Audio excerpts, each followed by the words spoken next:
पठानकोट और उरी अटैक के बाद एक बार फिर भारत और चीन जंग के मुहाने पे थे और ये वक्त था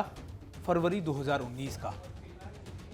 14 फरवरी 2019 में जब सीआरपीएफ का एक कॉन्वॉय अपनी ड्यूटी से आगे जा रहा था या डिप्लॉयमेंट के लिए निकल रहा था, तब करीबन एक वुल्फ अटैक कर यानी एक गाड़ी में आरडीएक्स भरकर उस बस को हिट किया गया, जिसमें करीबन 40 से ज़्यादा सीआरपीएफ के जवान शहीद हो गए। 14 फरवरी के उस दिन के बाद लगातार देश में सवाल खड़े होने लगे और फिर से नज़र गई फोर्सेस पर कि क्या एक बार फिर ये मौका आ गया है कि ना सिर्फ पाकिस्तान में पनप रहे आतंकवाद को जवाब दिया जाए, बल्कि पाकिस्तान को भी टिट फॉर टैट की लैंग्वेज में जवाब देना ज़रूरी हो गया और तय किया गया कि अब कोई बड़ी स्ट्राइक करनी होगी। हालांकि पाकिस्तान सर्जिकल स्ट्राइक के बाद पूरी तरीके से तैयार था कि भारत ग्राउंड पर कोई बड़ा एक्शन लेने वाला है, लेकिन किया गया बिल्कुल उसका उल्टा, जिसको दुनिया ने जाना बालाकोट एयर स्ट्राइक के नाम से। बालाकोट एयर स्ट्राइक 1971 के बाद सबसे बड़ा ऐसा मौका था जब इंडियन एयरफोर्स का इस्तेमाल किया गया पाकिस्तान के खिलाफ। ग्वालियर के बेस से करीबन 20 मिराज को उड़ान भरने के आदेश दिए गए। करीबन 26 फरवरी को यह पूरे ऑपरेशन को अंजाम दिया गया और जिस तरीके से मैं आपको बता रहा था कि करीबन 20 से ज्यादा मिराज विमानों को ग्वालियर के बेस से उड़ाया गया, इसके अलावा बरेली से एयर रिफ्यूलर्स को भी उड़ान भरने के आदेश दिए गए। ये सारी तैयारियां कर ली गई और तय किया गया कि बालाकोट के अंदर जो बड़ा आतंकी कैंप है, यानी अब लॉन्च पैड नहीं, बड़े आतंकी कैंप्स को टारगेट किया जाएगा। पीओके के अंदर घुसा गया। हमारे एयरफोर्स के जो मिराज 2000 थे उन्होंने उड़ान भरी और करीबन बालाकोट के उस कैंप को टारगेट किया। 20 विमानों में से 4 विमान भारत की सीमा में रहे, बल्कि 16 ने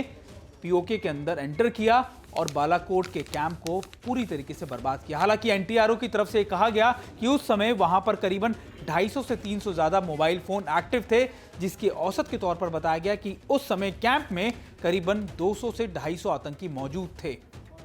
और इतने ही आतंकियों का उस समय खात्मा भी किया गया।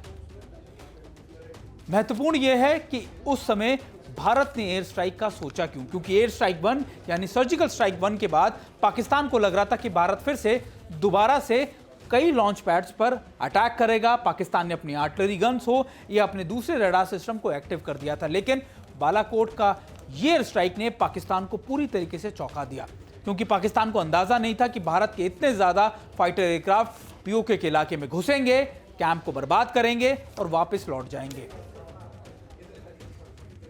उस समय जो पाकिस्तान के जो अर्ली वार्निंग वॉरफेयर सिस्टम्स थे वो भी हमारे एयरक्राफ्ट को नहीं पकड़ पाए और भारत ने उस समय अपनी इजराइल से ली गई जो स्पाइस 2000 मिसाइल थी उसका इस्तेमाल इस पूरे बालाकोट एयर स्ट्राइक में किया था। उस समय के एयर मार्शल हरि कुमार ये बताते हैं कि कैसे इसकी पूरी तैयारी की गई। यानी 14 तारीख के बाद 2 दिन बाद ही उस समय के जो एयर चीफ मार्शल थे बीएस धनोआ, उन्होंने बुलाया और ये तय किया गया कि आपको तैयार रहना और जल्द ही भारत कोई बड़ी एयर स्ट्राइक करेगा। 18 फरवरी को यह निर्णय प्रधानमंत्री मोदी, एनएस अजीत डोभाल, रक्षा मंत्री, इन सभी की सहमति से यह डिसीजन लिया गया कि एयर स्ट्राइक को अब जल्दी अंजाम देना होगा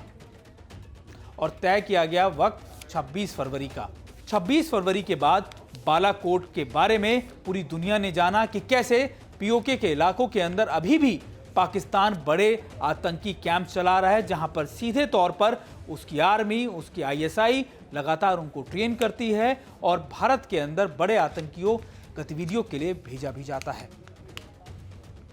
जुड़े रहिए टीवी9 भारतवर्ष के साथ और हम आपको इसी तरीके से शौर्य गाथा के ये नए नए किस्से बताते रहेंगे।